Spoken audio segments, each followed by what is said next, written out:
Boa tarde a todos. Eu tenho certeza absoluta que nós todos estamos aqui pela vontade de Deus, pela graça de Deus que atua na nossa vida, pela misericórdia dele. Então, eu também sou alvo disso e por isso eu estou aqui hoje para falar com vocês e compartilhar um pouco também sobre essa questão de voltar à palavra, voltar à fonte, né? Eu sinto que todos nós temos sede. Se nós estamos aqui hoje é porque nós temos sede. Nós não viemos aqui para simplesmente ouvir pessoas aqui com o microfone na mão e falar. Nós temos sede de ouvir a palavra de Deus. Essa é a minha sede e eu creio que deve ser a sede de vocês também. Então, que Deus nos dê ouvidos para ouvir o que Ele tem a nos dizer. Talvez eu vou falar muitas coisas aqui, mas o mais importante é o que Ele vai falar ao seu coração. É o que Ele vai trazer ao seu coração. Vamos abrir a Bíblia em Hebreus 1, de 1 a 2.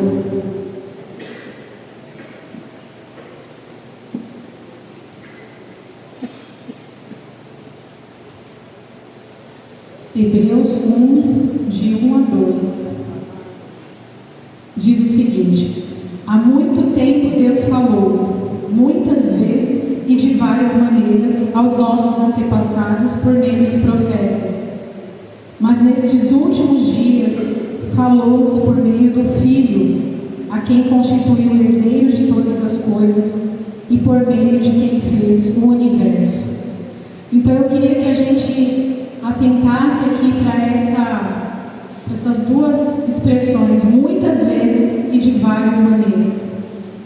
Deus falou de muitas vezes e de várias maneiras aos nossos antepassados, aqueles que vieram antes de nós, e nestes dias Ele tem falado por meio do Filho, que é Jesus, né? Para falar aqui com vocês, gente, eu tive que estudar um pouquinho, porque eu sou amadora nisso aqui. Então eu tive que procurar uma autoridade aí no assunto para falar sobre a palavra, para que eu pudesse entender um pouco, mastigar aquilo e conseguir também transmitir para vocês. Então eu li o livro do Atmani, o Ministério da Palavra de Deus, e no livro dele, ele divide em 3 o Ministério da Palavra. Ele fala que são o Ministério dos Profetas, o Ministério do Filho, que é Jesus, e o Ministério dos Apóstolos. Em todos esses momentos é Deus falando muitas vezes e de várias maneiras. Então, antes Ele falou pelos profetas, a gente acompanha na Bíblia, né, que a palavra de Deus vinha sobre aqueles homens e eles falavam, e Deus era responsável por se fazer entendido. Porque às vezes a gente pensa, como será que faz para ser essa pessoa, né, que vai ouvir a palavra de Deus e vai transmitir? A gente tem o exemplo de Moisés, que era alguém que tinha uma intimidade absurda com Deus, né? Mas, quando a gente lê o livro de Josué, a gente vê que tem alguma coisa estranha, porque Deus falava muito com Moisés, e tudo bem, Moisés passou por um processo, Moisés passou por uma sarça, Moisés passou por um deserto, teve um povo, teve tanta coisa, mas Josué, já no começo de Josué, Deus falou a Josué. Como assim? Quem era Josué? Tudo bem, ele foi um dos 12 espias ali, foi alguém que voltou com Caleb, né? Mas isso me dá uma esperança tão grande, porque me faz ter a certeza que Deus é o responsável por se fazer entendido. E a gente às vezes fica, será que eu vou ouvir a voz de Deus? Será que Deus vai falar comigo? Será que eu estou apta a ouvir a voz de Deus? Deus quer falar, Ele fala, Ele sempre falou, Ele falou no passado, no presente e vai continuar falando. O Atmani é engraçado que é como se ele desse um trabalho para Deus, como se o trabalho de Deus fosse falar, porque Ele realmente fala muito, né? E a gente vê isso no Antigo Testamento, e Deus falou, e Deus falou, e Deus falou, são vários profetas, né? E Deus falou a fulano, e Deus falou a fulano e tal. Aí vem o Filho, o Verbo encarnado, a própria palavra. E E o Atman vai explicar um pouco isso no livro dele, quem tiver interesse depois de estudar também, é muito interessante. Ele é a palavra viva, né? E depois, Jesus precisou subir e ficaram os apóstolos. E Deus continuou falando por meio dos apóstolos. Porque o nosso Deus é um Deus que ama se comunicar, é um Deus que ama se relacionar. E Ele deseja que tanto eu quanto você ouçamos a palavra dele, né? Os apóstolos passaram a falar aquilo que eles ouviam de Deus por meio da ação do Espírito Santo. O Espírito Santo foi enviado, então eles estavam sendo preparados também para essa tarefa de falar a palavra de Deus. E aí eu não estou dizendo só de chegar, abrir a Bíblia e ler o que está escrito, né? Mas a palavra viva, essa que eu e você temos sede de ouvir, não só aqui hoje, mas todos os dias, ou em qualquer lugar que a gente vá, que tenha um ajuntamento de pessoas que estão interessadas nisso, né?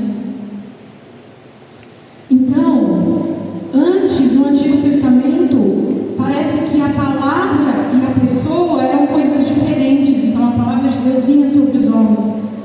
Quando Jesus veio, a própria palavra, Ele mostrou que a palavra é encarnada, ela poderia ser encarnada. E Ele era o exemplo para a gente disso. E depois, quando veio o Espírito Santo sobre os apóstolos, então houve essa unidade. Não era mais só uma visita, como os profetas recebiam, mas houve essa unidade da palavra encarnada em nós. Então passou a ser possível a palavra morar em nós. E nós somos o quê? A Bíblia fala que nós somos o templo do Espírito Santo, a habitação dele. Então a palavra dele está em nós. Mas será que depois dos apóstolos, e veio então Paulo, falou muito para a gente também, e Paulo tem hora que fala o que Deus está falando, e tem hora que ele fala a opinião dele. E é engraçado que Deus deixou isso na Bíblia. A opinião de Paulo, daí ele fala, né? Penso eu. E Deus deixou. Por quê? Porque a ideia de Deus é se misturar conosco. Ele quer morar em nós. Ele deseja que a gente tenha um relacionamento tão profundo com Ele, que a opinião dele vai ser a nossa opinião, entende? E a nossa opinião a gente vai também falar com Ele, mas as coisas vão estar se casando, elas vão estar juntas, né? Mas será que depois de tudo isso Deus parou de falar de várias maneiras e muitas vezes, como diz aqui Hebreus 1, será que Deus cessou? Acabou o Apocalipse 21, parou. Não, Ele continuou falando, e Ele continua falando até hoje. E o anseio dele é que a gente consiga descobrir a palavra, ouvir a palavra dele por trás da palavra, se é que vocês me entendem. Aqui tem muita letra escrita, aqui tem muitos textos, é um texto sagrado para nós cristãos. Mas será que nós estamos ouvindo a palavra por trás dessa palavra? Será que nós estamos tendo essa sede de não ficar apenas na superfície? Será que Deus pode continuar falando ao mundo por meio de nós? Será que Ele pode? Ele falou pelos profetas, Ele falou pelo Filho, Ele falou pelos apóstolos, e cá estamos nós aqui hoje, ano de 2024, no meio de toda essa situação do mundo. E será que Deus agora está em silêncio e não quer continuar falando? Ou será que Ele ainda deseja revelar o Filho ao mundo através de nós? Ele quer falar através de nós. Porque, gente, é uma coisa assim, que eu fiquei pensando, que eu li no livro do Atman, acho que foi nele que eu peguei essa referência. Deus, Ele corre um risco tremendo de confiar a palavra dele a nós, seres tão falhos, pecadores. Ele poderia, gente, Ele deu inteligência para o homem fazer, por que não poderia ser Ele mesmo? Poderia um alto-falante, imagina, e que todos nós ouviríamos juntos e seria uma palavra literal de Deus, não teria interferência, não teria manipulação, nós ouviríamos literalmente a palavra de Deus. Seria uma opção muito segura para Deus, viu? Eu acho que seria mais seguro. Ou ele poderia falar também por meio dos anjos, então quando ele quisesse falar, então anjos desceriam e falariam também literalmente a palavra dele. E Deus usou esse meio em algumas ocasiões na Bíblia, a gente vê, houve a visita de anjos, seria uma segunda opção, mais segura. E por que ele escolheu o homem? Correndo todos os riscos. Ele falou primeiro por meio do Filho, veio o Filho encarnado, e ele continua falando por meio do homem. Alguém tão fraco, tão falho. Eu fico pensando como que Deus gosta de se dar trabalho, né? Porque para ele é um trabalho enorme ter que purificar esse homem, para que a palavra que sai desse homem e que ele deseja que seja transmitida como a sua própria palavra seja realmente eficaz e atinja o seu alvo, né?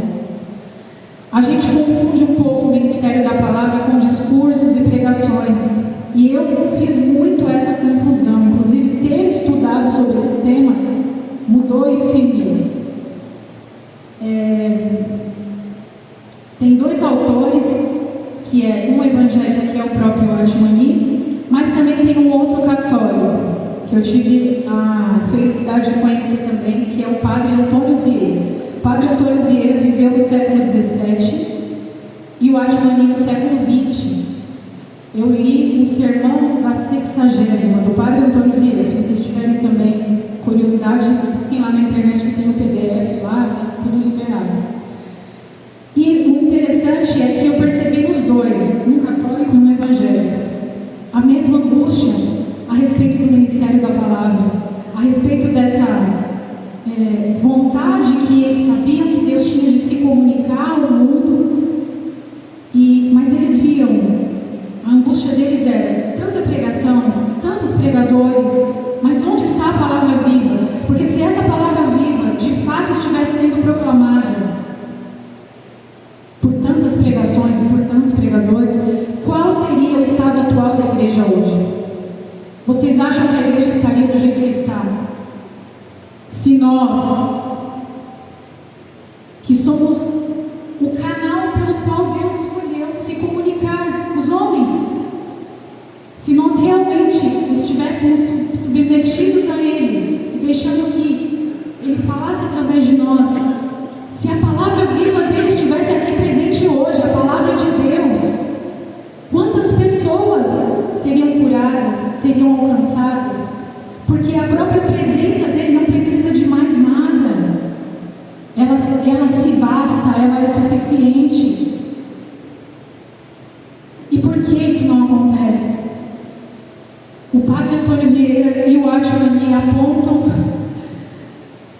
eles falam no contexto do pregador. Eles colocam a figura do pregador como grande responsável. Por que essa palavra não está sendo transmitida? Porque esse pregador, que seria o portador da mensagem, não se deixa quebrar. Ele não se deixa crucificar. Esse pregador de hoje, talvez esses da época deles, mas eu posso dizer os de hoje, como a gente pode observar e ver, né, no nosso contexto. Às vezes o pregador hoje, ele quer o quê? Ele quer o aplauso, ele quer a glória, ele quer o altar, ele quer manter em dia ali a sua vaidade. Ele quer pegar um microfone, ele quer falar, ser visto, ser reconhecido, ser admirado.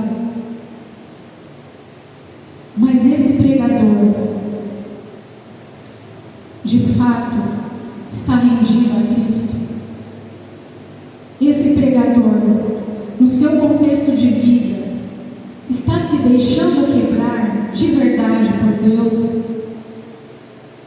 Porque essa é a condição básica. E a minha tarefa é falar sobre o quebrantamento que gera a palavra. Meus irmãos, não existe outro caminho para que a palavra de Deus seja proclamada. E eu não falo só de púlpito, só de palco, só de microfone. Desse lugar, eu estou dizendo de vida, de dia a dia, de trabalho, de casa, de tarefas, de relacionamentos. O Senhor quer entrar em tudo. A palavra dele quer habitar em nós e quer se infiltrar em todos os lugares. Ele quer encher a terra. Ele quer que a terra seja cheia da glória dele. E para que isso aconteça, a palavra viva dele precisa estar entre nós. Mas quantos de nós, muitas vezes, acham que o ministério da palavra tem a ver com aquele que tem o chamado, simplesmente? E nós temos, claro, temos mestres aqui, que eu me sinto até constrangida, porque eu sei que existem, e, enfim, eles têm muito conhecimento, e que bom, nós precisamos de mestres que nos ensinem. Mas eu creio, meus irmãos, que esse chamado não é só para alguns, esse chamado é para todos, porque é um chamado de relacionamento com a palavra, com o Filho, aquele que tem a vida eterna,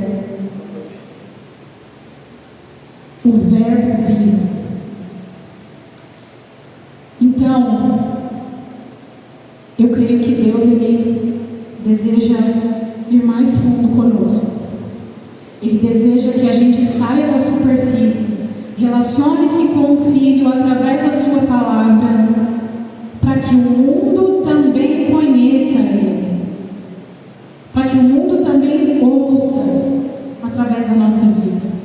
Mas, meus irmãos, isso não vai acontecer enquanto a gente for resistente à morte que Deus deseja gerar em nós.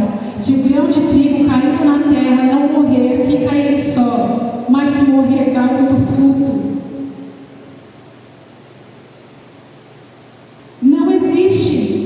Não existe palavra viva sem essa morte. E Jesus nos ensinou isso. Como é que ele falou que foi glorificado? Chegou a hora de o Filho ser glorificado. O que era isso? Era a cruz. Esse é o caminho.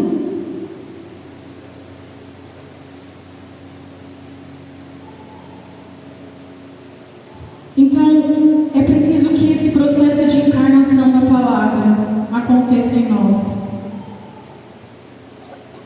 E isso dói, e dói muito. Esse é o caminho de morte. Senão, vai ser só blá blá blá, como o Montenegro falou. É só blá blá blá. É só blá blá blá. E eu acho que ninguém quer perder o seu tempo ouvindo blá blá blá. Eu acho que nós queremos ouvir Deus e a sua palavra viva para nós. A Bíblia é a maior prova para nós de que Deus gosta de falar. Ele falou bastante aqui, né? E Ele gosta também de diferenças. Ele gosta de se expressar de maneiras diferentes também. A Bíblia é a prova dessa unidade para nós. Nós temos aqui vários autores: Jeremias, Daniel, Isaías, livro de Esther, Josué, enfim, Paulo, Pedro. Nós temos vários autores na Bíblia. E Deus usou a diferença de cada um deles, Deus usou o contexto de cada um deles para trazer a palavra revelada a nós, a palavra escrita. Então a Bíblia para mim é a prova de que Deus gosta de falar e que Ele gosta de diferenças e que Ele gosta de unidade, porque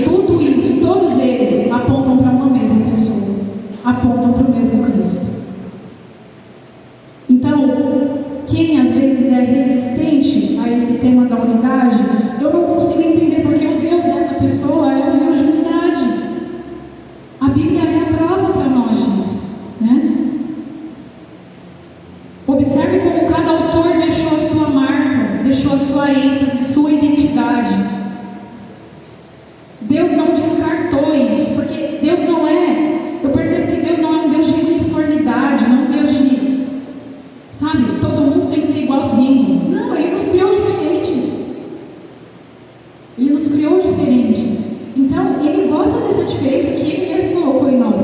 E Ele quer se expressar ao mundo através dessa nossa diferença. Com certeza, a forma como eu falo não é a forma como o Montanini falou, não é a forma como o Daniel, o Padre Marcial. Cada um tem uma forma de se expressar. E Deus gosta disso, Deus acha isso bom.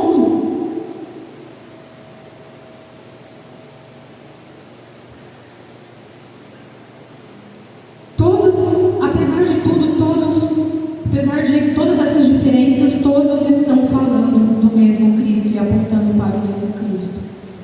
Deus gosta de dar sabor humano à sua palavra. Isso eu achei bem interessante no Atmani também. Ele gosta de dar sabor humano, por isso que não é um gravador, por isso que não são anjos. Ele tem preferência por dar sabor humano, esse sabor assim, entre aspas. Mas ele fala que nós temos que ser o sal e a luz do mundo. Então isso me dá uma ideia de que sal dá sabor para as coisas. Então se eu preciso ser sal, é porque Deus quer dar esse sabor divino ao mundo por meio da minha vida, por meio da minha característica. Então Ele não despreza a minha característica, Ele não despreza a minha circunstância, a minha história. Muito pelo contrário, Ele quer usar isso para falar também ao mundo. Nós aqui temos muitas diferenças entre nós também. E eu creio que Deus quer continuar usando as nossas diferenças, irmãos, para falar ao mundo muitas vezes, continuar falando ao mundo muitas vezes e de várias maneiras. Portanto, se eu me deixo quebrar, se eu me deixo crucificar, se eu pego a minha cruz para seguir o meu mestre, se eu vivo esse processo, e vocês também vivem, e vocês também estão preocupados com isso, que bom, porque agora eu posso beber da palavra de Deus, palavra viva de Deus através da vida de vocês, e vocês podem também beber da minha, entende? Mas se eu sou uma pessoa que me fecho a essas diferenças, eu complico muito esse processo, porque aquilo que está depositado na vida do irmão, que Deus gostaria de comunicar a mim, eu, por causa da diferença, eu resisto, eu me fecho. E isso não é bom para o fluir da palavra de Deus entre nós. Para que haja esse fluir, nós precisamos nos abrir, nós precisamos ouvir, nós precisamos entender que a diferença do outro faz parte do processo todo. E Deus gosta disso.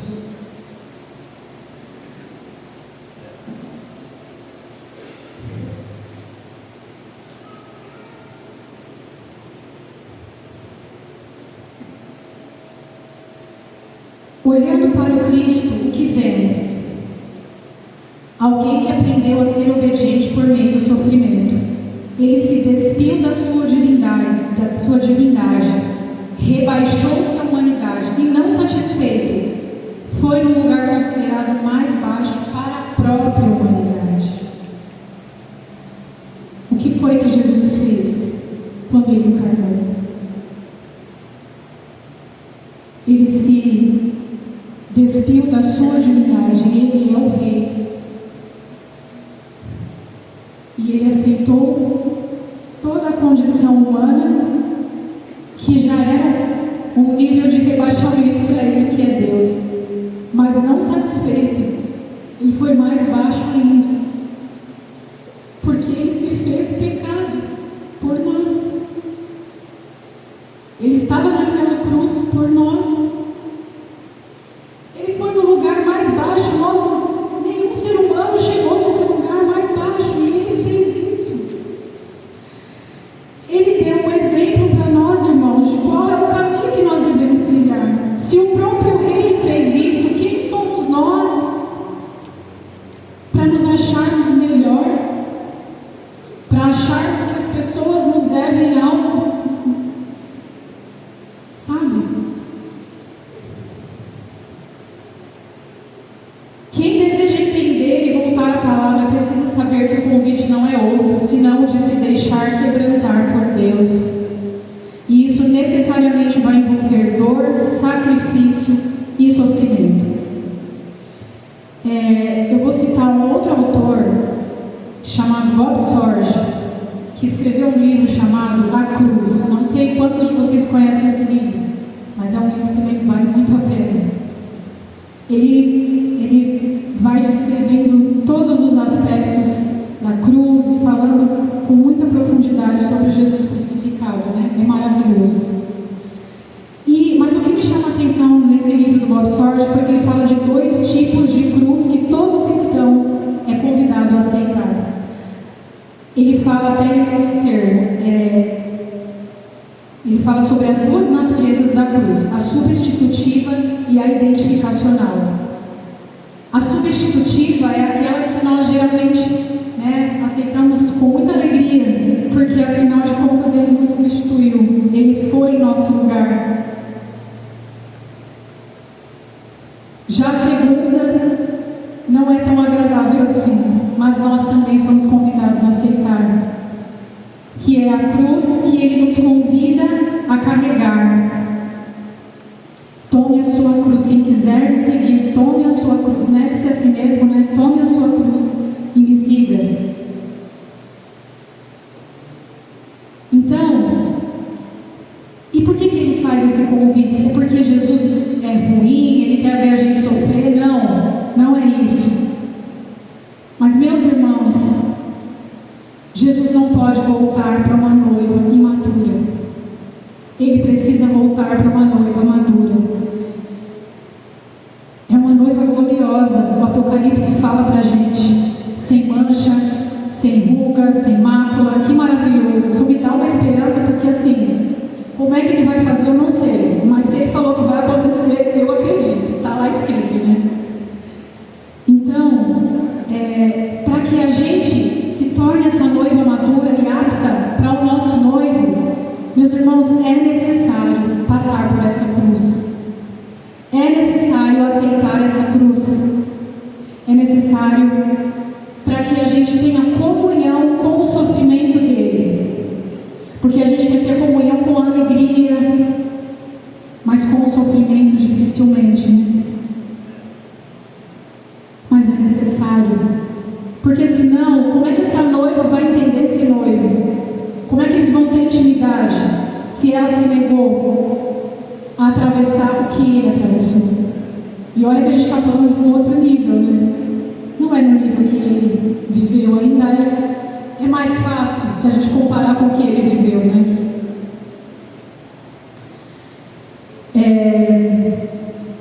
Eu li uma autobiografia de uma mulher também chamada Madame Guyon. Ela também era do século XVII.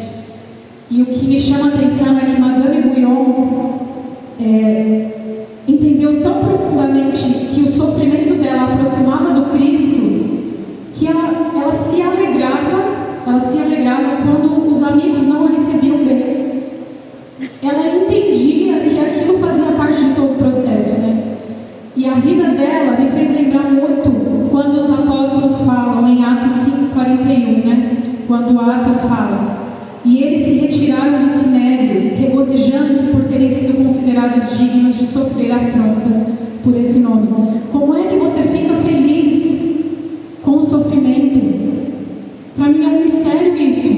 Como é possível eu me alegrar por sofrer? Como é possível isso? Senhor, me ensina a me alegrar no sofrimento e a ter essa visão e a esse discernimento de que quando eu estou aceitando isso, eu estou me unindo intimamente a Ti na cruz. Eu não estou deixando que isso seja um assunto superficial para mim, mas eu estou deixando que isso penetre todo o meu ser. Eu vou dar só agora um último exemplo para vocês, já estou finalizando, de como eu vejo que essa morte de Cristo precisa operar diariamente em mim, para que o ministério da palavra também possa fluir de mim, e para que ele possa fluir também através de todos, né? A Bíblia diz em 1 Timóteo 2,15 que a mulher será salva dando à luz filhos, se permanecer na fé, no amor e no bom senso. A Bíblia fala, a mulher será salva. Paulo não fala aqui salvar a mulher, porque Cristo já nos salvou e salvou a todos. Ele está falando aqui dessa segunda cruz, dessa morte que precisa operar em mim, a morte de Cristo que precisa operar em mim diariamente, para me fazer apta. É isso que precisa acontecer. Não é a minha eloquência, não é a minha inteligência, não é o quanto eu sei, é o quanto a morte de Cristo está operando em mim, todos os dias, o quanto eu estou deixando que essa morte aconteça em mim. E não são vocês que vão ver isso, é quem está lá comigo no meu dia a dia. São eles que vão ver de perto isso e vão poder conferir se realmente a morte de Cristo está operando em mim. Então eu entendo que esse versículo 1 Timóteo 2,15, à medida que eu estou, e aí eu falo no contexto de maternidade, porque é a minha realidade, que eu estou cuidando dos meus filhos e deixando todo o meu egoísmo morrer, e quem é mãe sabe o quanto isso precisa acontecer, e eu estou caminhando em direção a essa morte de Cristo que precisa operar em mim. Para quê? Para que a palavra viva, de fato, possa fluir também de mim. E aí vocês tenham condições de ouvir de mim, talvez, a palavra viva de Deus. E eu quero também